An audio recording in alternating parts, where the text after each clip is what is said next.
well on iBrandTV. I am Michael Agbaji, and on today's episode, we'll be discussing 10 minutes body workout. Now, this is a workout you can do at the comfort of your home, 10 minutes every day. If you are a lover of exercises, but not necessarily a lover of the gym, this one right here is for you. So do not go anywhere, because I'll be right back.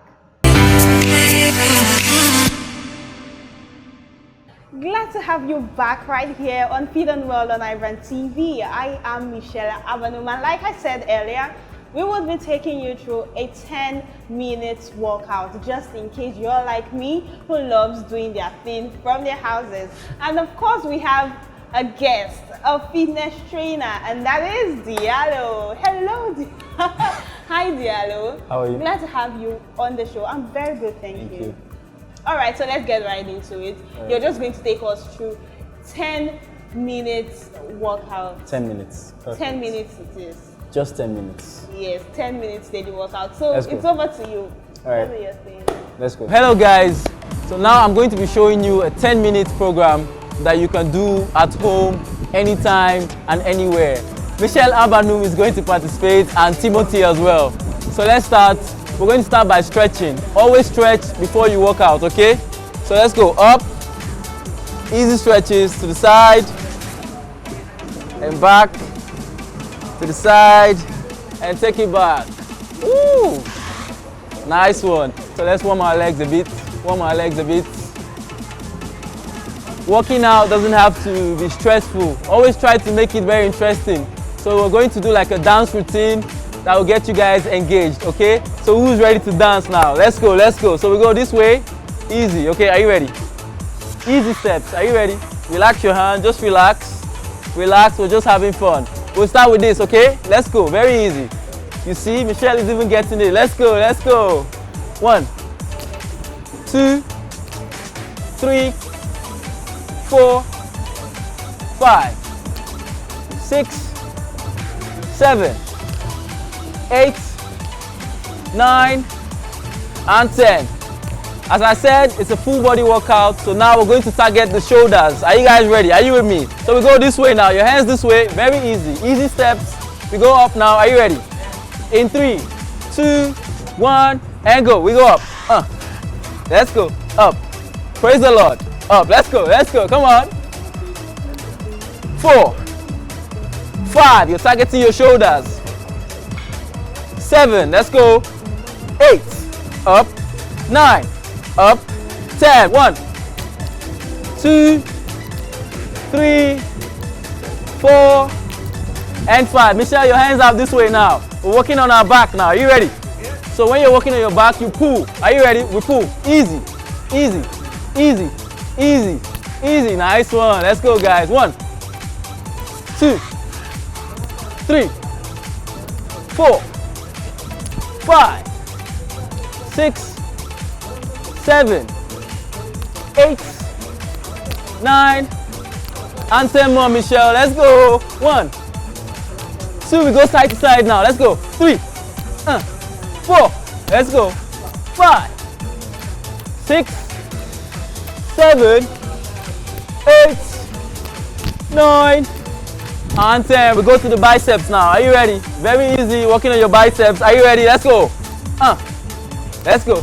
All the way down, Michelle. Let's go. 1, 2, let's go. 3, easy routines. Let's go. 4, 5, 6, 7, 8, 9, and 10 more. Let's go. 1, 2, make sure you're smiling. 3, 4, come on. 5, 6, 7, you have 3 more now. 8, 9, and 10. Now we're going to do work on the sides here. Are you ready to work on your sides? Let's go. So very easy. Your hands this way. Your hands this way. Are you ready? You go down with me now. Touch and up. Touch and up. Very easy. Touch and up. 3, 4, 5, 6, 7, 8, 9, and 10. Let's stop at 10. You can do more if you want, but we'll stop at 10 because we're going to work on the other side. Are you ready? Michelle, we're going to the other side now. Are you ready? Hands up in 3, 2, 1, and down. Let's go. Come on. 1. Let's go. 2, 3. Just 10. Come on. 4, 5, 6, 7, 8, 9. Last one. And 10. Still on our abs. Still on our abs. Are you ready, Michelle? This way. Very easy. Up and down. Up and down. Up and down. Up. Nice one, Michelle. Let's go. 2, 3, 4, 5, 6. Still on your abs. 7, 8, 9, 10. Now we're going to this side, Michelle. Your hands up. Right hand up. Okay? Easy. Tap and tap. Nice one. 3, 4, 5, 6, 7. Let's go. 8, 9, and 10. Now we're going to our legs, but we're going to start slowly. Are you ready, Michelle? Hands on your waist. Hands on your waist. Let's go. This way now. Mini squats, mini squats, mini squats, mini squats. Let's go. 1, 2, 3, 4, 5. Hands on your waist. 6. Hands on your waist. 7, 8, 9, and 10. Your right hand up. Are you ready? This way, Michelle. Let's go. Punch it. Let's go. 2. Just 10. 3. Let's go. 4. Let's go. 5. Let's go. 6. Let's go. 7. Let's go. 8. Let's go. 9 and 10. Now watch, Michelle. Punch and up. Punch and up. Nice one. Punch and up. Punch and 3. Punch. 4. Punch. 5. Punch. 6. Punch. 7. Good one. 8. 2 more. 9 and 10. Left hand up, guys. Are you with me? Let's go. 2, 3, 4, 5, 6, 7. Let's go. 8. 2 more. 9 and 10. Now we engage the legs. Let's go. And up. Punch. Don't worry. It's okay. Punch and up. Let's go. Punch and up. Make sure you're tapping. 3. Nice one, Timothy. 4, 5, 6, 7, 8. Come on. 9. One more. And 10. We go this way now. Just 10. 1. Let's go. Your legs. 2. Up, up. 3. Up, up. 4. 5. 6. 7. Up, up. 8. 9. You have one more. And 10. If you have boards in your house, fine. You can do this. If not, you can use your stairs. Are you ready? Timothy, are you with me? Let's go. Up, up, up, up. Left, right. Left, right. Come on. Left, right. Left, right. Left, right. Left, right. Nice one. Right. Left, right. Left, right. Now let's engage our hands. Can we? Can we? Engage our hands. Pop, pop. Pop, pop. Pop, pop. Nice one, Michelle. 4, 5, 6, 7. Come on. 8, 9, 10. Now let's work on our calves, then we stretch. Are you ready? So we stop. Are you ready? 1, 2. Together. 3, 4, 5. Slowly. 6, 7, 8, 9. Together. 10. We have 5 more, Michelle. 1. Yes, 5 more. Let's go. 2. Together. Nice one, Timothy. 3, 4, and 5. Thank you, guys. Now we're going to do a full body stretch before we go. Always stretch. Always stretch, guys. Always stretch after your workout. So let's go. Up. Sideways. Slowly come back up. The other side. Up. To the back. Nice one. Go this way. Hands on your head. Come on, guys. 4 and 5. The other side. 4, and 5. Now we're going to stretch the legs fully now, okay? Are you ready? So we go this way. Let's go down. You stretch this leg out. Yes, let's go down. And 5. Up. Stretch it out fully, fully. Stretch it out fully, fully, fully. Go to the side, Michelle. To the side, yes. And up. Now push to the front. Come on. Now one leg forward. Sorry, I know you're tired. One leg forward. You need to stretch. To avoid cramps, you need to stretch. Let's go. All the way down. Perfect. We go to the other leg. Make sure you stretch properly. Okay. Now both legs, your head's on your knee if you can. Let's go. 3, 2, and 1. Thank you guys. I hope you guys do this every day. Muchos gracias. Well done, Diallo. I hope you followed through from the beginning to the end, because I know if you're consistent and you do that every time, in no time you'd lose a lot of weight or keep your body fit. It's now over to you, Perpetua, on the wellness segment. Pelvic inflammatory disease. Pelvic inflammatory disease, PID, occurs when microorganisms ascend from the vagina or cervix to the fallopian tubes and other upper genital tract structures. PID can result from untreated bacterial infections, including chlamydia and gonorrhea, and can lead to infertility, ectopic pregnancy, and chronic pelvic pain. The infection may also spread through the abdomen to the liver, leading to acute perihepatitis. PID is a pertinent health issue worldwide, especially among sexually active women. The global incidence varies from 0.28% to 1.67%. PID is much more common in developing countries because of the high prevalence of sexually transmitted infections, STIs, and low socioeconomic status.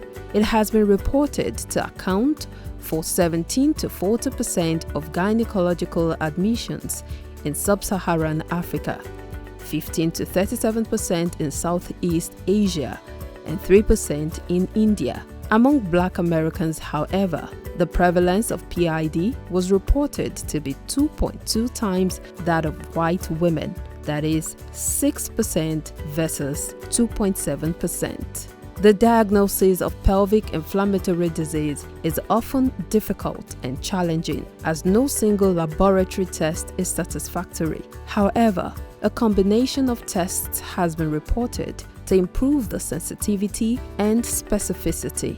According to the National Health and Nutrition Examination Survey 2019 to 2020 cycle, the prevalence of a self-reported lifetime PID diagnosis was 4.4% among sexually experienced reproductive age women in Nigeria, equating to 2.5 million prevalent PID cases amongst women aged 18 to 44 years nationwide in the country.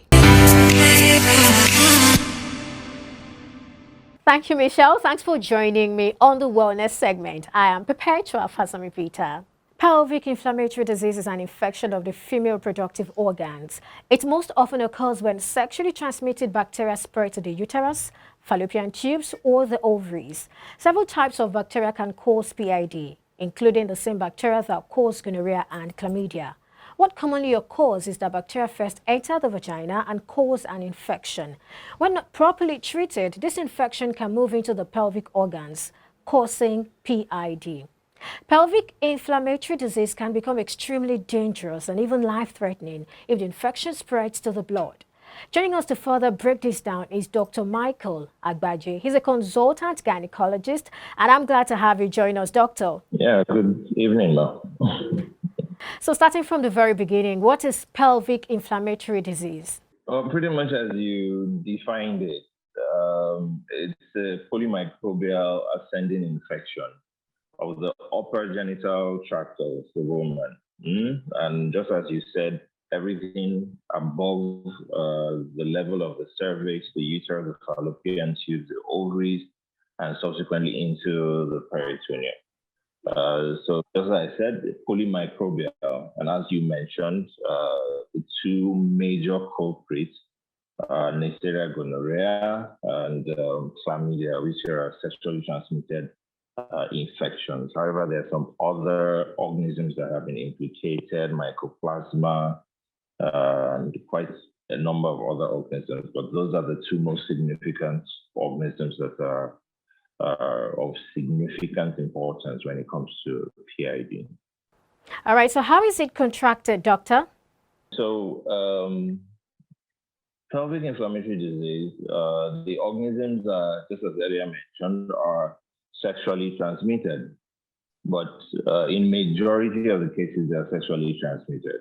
However, in a few instances, you can have it being either from procedures that are carried out on the woman for gynecological purposes, either for contraception, such as when you are inserting an intrauterine contraceptive device, the IUCD, or part of a procedure, endoscopic procedure, such as hysteroscopy, whereby you're putting in a small, like a micro, like a camera into the uterus, either to make a diagnosis or to treat. So once there is an introduction of any organism from outside into the uterus, there's a risk that the pelvic inflammatory disease can start. During sexual intercourse, because of the changes that occur, there's what is described as a rhythmic contraction of the vagina, the uterus. So that rhythmic type of contraction is noted to aid the movement of the organisms that subsequently ascend into the upper genital tract and cause this infection we're talking about. All right, I think you've already talked about the causes and risk factors to a very large extent. Let's see if there are some you think you haven't mentioned. You can just go ahead and talk about them, the causes and risk factors. You already mentioned some of them. Please go ahead. So in terms of risk factors, as I said, sexual intercourse is one of them.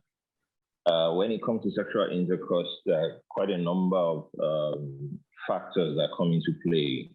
Okay, what is described as unsafe sexual intercourse, the use of barrier contraception like condoms are known to prevent the transmission of these diseases. Okay, so having multiple sexual partners, you understand, high risk sexual exposure. A woman has multiple boyfriends or male, partners, and they are not using any form of contraception. So the risks are high in this particular type of people. Certain people who are immunocompromised, either from diseases such as HIV, or they are on medication that helps to reduce their immunity. Patients who have transplants, maybe liver or kidney transplants, those type of people have lowered immunity. Patients with diabetes and other diseases that lower the immunity of the patient. So the body's ability to fight these infections is quite lower, and the risk of infection is higher.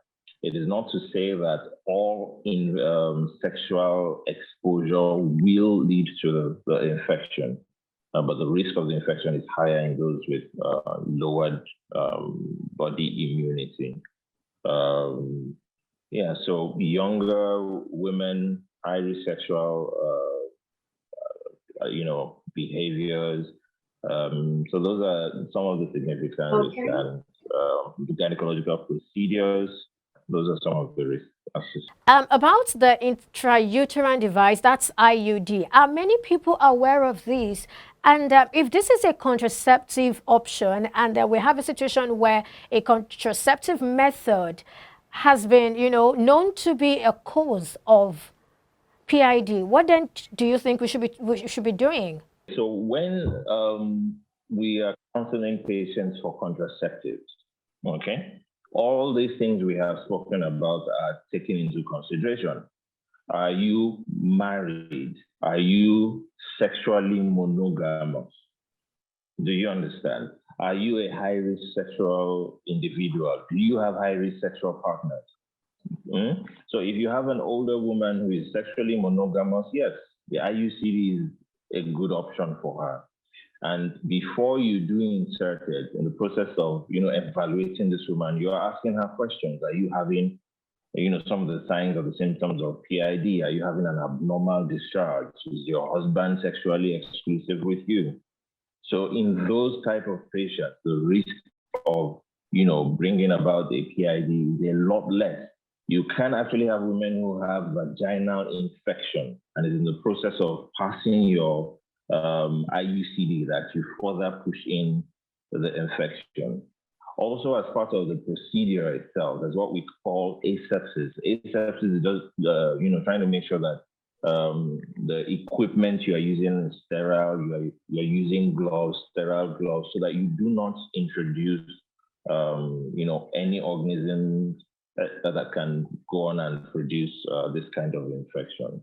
So the IUCD is a very good option, but you have to evaluate, in order to get what we call patient selection, the best patient for that particular type of method.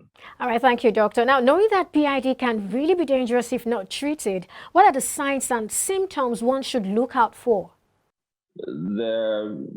What we call major and minor criteria for diagnosing pelvic inflammatory disease, okay? But in terms of the symptoms, the patients will come, they give a history of the fever. These are some of the commonest symptoms, the history of the fever. They could have lower abdominal pain, which would last for 2-3 days, not getting better with the use of analgesics.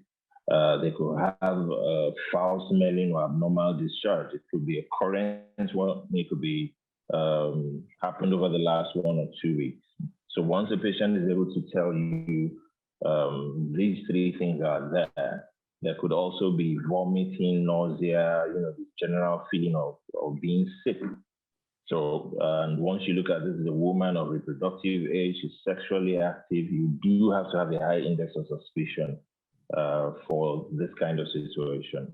And then, we do carry out our examinations. When you examine the woman, you're able to see that her lower abdomen, she's having some tenderness there, she's running a fever. And then you are able to look into the vagina with special equipment. You're able to see some, discharge, foul smelling. It's a pointer towards the fact that it's very likely this woman has a pelvic inflammatory disease. Okay, now talking about prevention, are there sure ways that one can prevent the occurrence of PID? Sure ways?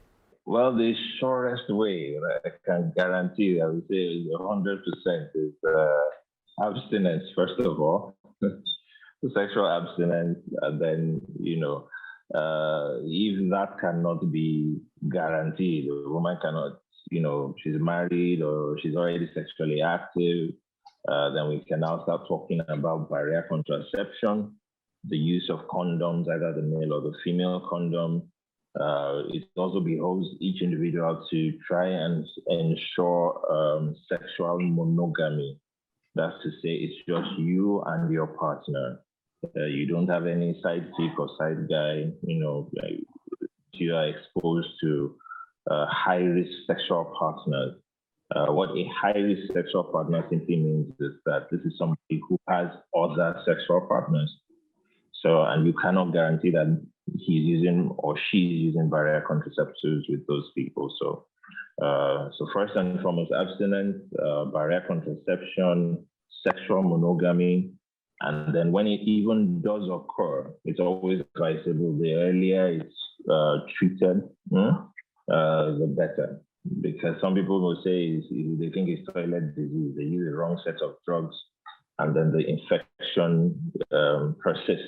And then the outcomes of such infections are usually worse off. So those are some of the ways by which we can prevent pelvic inflammatory disease. Okay, now let's talk about the complications. What are the likely complications that a woman with PID can develop? So, in terms of complications, the most, let me say the most dreaded. First, okay, so let me also say this, that one individual can go on to have PID 2, 3, 4, 5 times. If she doesn't understand what it is, the first time it happens, we say, it's malaria, it's toilet disease. Second time, same thing, it's poorly treated. So for each time a woman has PID, the complications also increase. One of the most important is fertility. If a young woman contracts PID a first time, there's a risk of it affecting her ability to get pregnant in the future. As we said, it's an ascending infection. It can affect the uterus. It can affect the fallopian tube. And once you have any of those infections that scars the fallopian tube enough, it will lead to tubal blockage, tubal infertility. If it is not totally blocked, if the woman does get pregnant, she can subsequently have an ectopic pregnancy. She can also have what is called a tubal ovarian abscess. What that means is that within the fallopian tube and around the ovary, there's collection of pus because the organism has got there. It starts to form pus.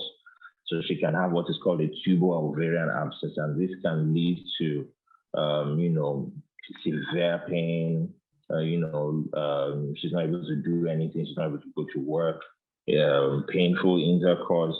Then there's what is also called chronic pelvic pain, either because the condition is not diagnosed early enough or because this tubal ovarian abscess is there, even weeks or months after the active infection has gone. So she can have chronic pelvic pain from scarring from the infection. She can have dyspareunia, which is painful intercourse. You understand? And then if this subsequently spreads into the peritoneum, you can have peritonitis. Okay, the abscess can burst, and then it becomes a surgical emergency. So those are some of the most significant complications that can set in out fertility of the woman, chronic pelvic pain, ectopic pregnancies, and then loss of man hours, reduced quality of life. Those are some of the most significant complications that can arise. All right, talking about PID now, is it treatable? So pelvic inflammatory disease is treatable. Just as you mentioned, one of the best ways of treating it is actually to prevent it. If it does occur, early diagnosis and treatment is the best. So you can have women who have what is described as chronic PID. That may be more difficult to treat, but yes, there are ways to treat this condition. So early diagnosis and treatment, a woman who has a PID or suspects that not just right, presents early to a hospital. They're able to examine her, run 1 or 2 tests. Some of them are microbiological or serological tests. They're taking blood samples, they're taking swabs from inside the vagina and culturing so that we have an idea of what type of organism is there. They may also have to do imaging studies, things like ultrasound scans, CT scans, MRI, especially in the complicated cases where there are abscesses. All these will show the severity of the infection. All right, thank you so much, Dr. Michael Agbaji. Thank you for your time and your thoughts. We sure had a great time with you. You're still watching Fit and Well. Thanks for joining me on this segment. I am Perpetua Fasanmi-Peter. Back to you, Michelle. Great job, Perpetua. That was really informative. Now, guys, we've come to the end of another beautiful episode of Fit and Well on iBrandTV. Till I come your way next time, I am Michelle Abanom, and this is Fit and Well on iBrandTV.